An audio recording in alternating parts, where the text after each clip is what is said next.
मेरे बच्चे ने चितड़े चितड़े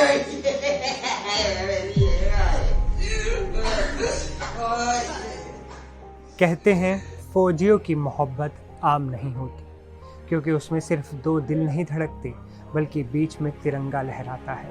लेकिन जब वो तिरंगा किसी एक के शरीर पर लिपट कर आता है तो पीछे छूट जाने वाले साथी की दुनिया कैसे उजड़ती है, इसका अंदाज़ा हम और आप शायद कभी नहीं लगा सकते। दुबई का आसमान, तारीख 21 नवंबर 2025 और भारत का गर्व कहा जाने वाला फाइटर जेट तेजस। सब कुछ सामान्य था, लेकिन फिर अचानक एक खबर आती है जिसने हिमाचल की वादियों से लेकर पूरे हिंदुस्तान को झकझोर कर रख दिया। भारतीय वायुसेना के जाबाज विंग कमांडर नमान सियाल अब हमारे बीच नहीं रहे। एक हादसा और एक हंसता खेलता परिवार बिखर गया। लेकिन आज हम सिर्फ उस हादसे की बात नहीं करेंगे, आज हम बात करेंगे उस साहस की जो नमांश के जाने के बाद भी उनके घर में मौजूद हैं। हम बात करेंगे उनकी पत्नी की, जिनके बारे में जानकर आपको भी गर्व होगा। नमस्ते, मैं हूं असीम और आप देख रहे हैं टीवी इंडिया। जरा सोचिए उस पत्नी के बारे में जिन्होंने अपने हमसफर को खो दिया। आपको जानकर हैरानी होगी कि नमांश की पत्नी, जिनका नाम अफसाना है, वो खुद भी देश सेवा में लगी हैं। वो खुद भारतीय वायुसेना में पायलट हैं। नमांश और अफसाना, दो पायलट, दो हमसफर। दोनों ने आसमान की ऊंचाइयों को छूने का सपना साथ देखा था। दोनों ने देश की रक्षा की कसम भी साथ खाई थी। 16 साल, जी हाँ, 16 साल का साथ था इनका। 16 साल की ये शादीशुदा जिंदगी, जिसमें उन्होंने एक दूसरे को सिर्फ ज़मीन पर नहीं बल्कि बादलों के बीच भी समझा था। अफसाना, जो खुद जानती हैं कि एक कॉकपिट में बैठने का मतलब क्या होता है। वो जानती हैं जब एक फाइटर जेट उड़ान भरता है तो मौत और ज़िंदगी के बीच का फासला कितना कम होता है। लेकिन शायद उन्होंने कभी नहीं सोचा होगा कि जिस तेजस पर देश को इतना नाज है, वही तेजस उनके सुहाग को उनसे हमेशा के लिए छीन लेगा। खबर मिली है कि जब तेजस में खराबी आई, जब मौत सामने खड़ी थी, तब भी विंग कमांडर नमांश ने अपनी जान की परवाह नहीं की। वो चाहते तो इजेक्ट कर सकते थे, अपनी जान बचा सकते थे, लेकिन नीचे लोगों की भीड़ थी, दूसरे देशों के विमान खड़े थे। नमांश ने अपनी सूझबूझ दिखाई और बेकाबू हो चुके विमान को किसी तरह खाली जगह की ओर मोड़ दिया। उन्होंने दूसरों की जान बचाने के लिए अपनी सांसें कुर्बान कर दी। एक तरफ पति की शहादत पर गर्व और दूसरी तरफ कभी न भरने वाला खालीपन। अफसाना आज उसी दुराहे पर खड़ी हैं। उनकी 7 साल की मासूम बेटी है, जिसे शायद अभी ठीक से ये भी नहीं पता कि उसके पिता अब कभी लौटकर उसे गोद में नहीं बैठाएंगे। नमांश के पिता गगन कुमार, जो खुद एक शिक्षक रहे हैं, कहते हैं कि ये दुख सिर्फ उनके परिवार का नहीं, पूरे देश का है।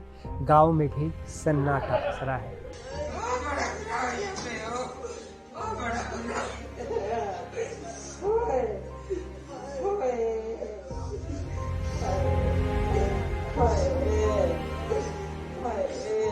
मेरे ऊपर किराएदार रहते हैं, वो दुबई और कतर में जॉब करती हैं, इंजीनियर हैं।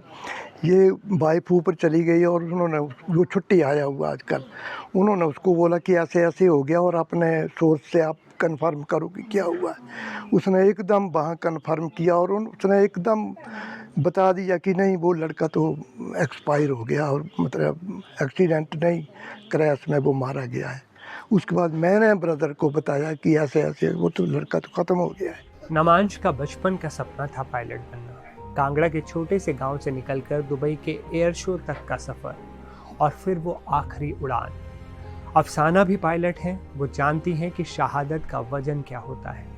लेकिन जब वो वर्दी पहनकर अपने पति के पार्थिव शरीर को देखेंगी तो उस वक्त एक पायलट नहीं, एक पत्नी का दिल कैसे संभलेगा, ये सोचना भी रूह कपा देता है। हिमाचल के उस घर में आज मातम है, लेकिन उस मातम में एक अजीब सा सुकून भी है कि उनका बेटा कायरों की तरह नहीं बल्कि एक हीरो की तरह गया है। लेकिन उस पत्नी का क्या, जो अब उसी आसमान को देखेगी तो उसे क्या नज़र आएगा, अपना खोया हुआ प्यार या देश का गौरव। आज नमांश सियाल हमारे बीच नहीं है, लेकिन उनकी वीरता और अफसाना का त्याग हमेशा याद रखा जाएगा। एक फौजी सिर्फ सीमा पर नहीं लड़ता, उसका परिवार हर रोज अपने घर के आंगन में भावनाओं की जंग भी लड़ता है। विंग कमांडर नमान सियाल को हमारा शत शत नमन और सलाम। उस वीरांगना अफसाना को जो इस दुख की घड़ी में भी चट्टान की तरह खड़ी है। मेरा नाम मदन लाल है।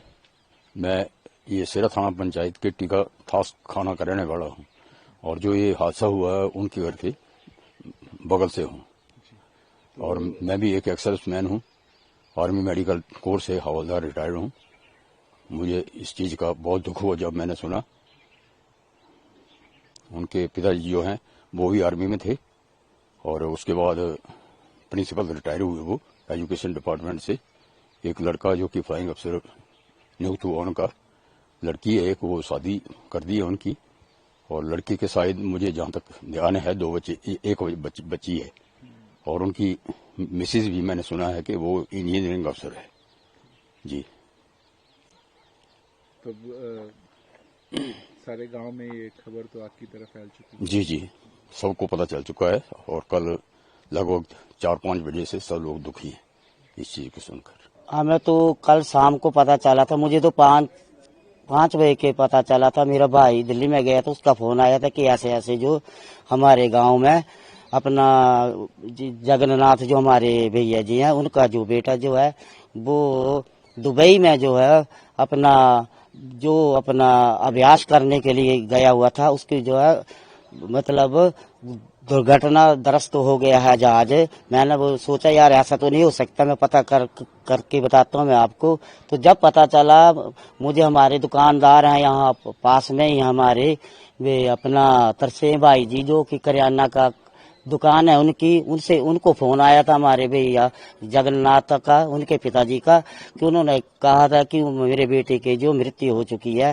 तो सारे गांव में जो है शोक प्रकट हो गया और सारे गांव में सभी दुखी हैं।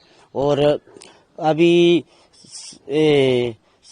शाम को पता चला है कि उनकी जो है जो नमन जो उनकी जो मृत्यु हुई है उनकी बॉडी जो है वो मैसूर चेन्नई में आएगी और उसके बाद उनका जो अंतिम संस्कार जो होगा हमारे गांव से पटियालकर में ही होगा।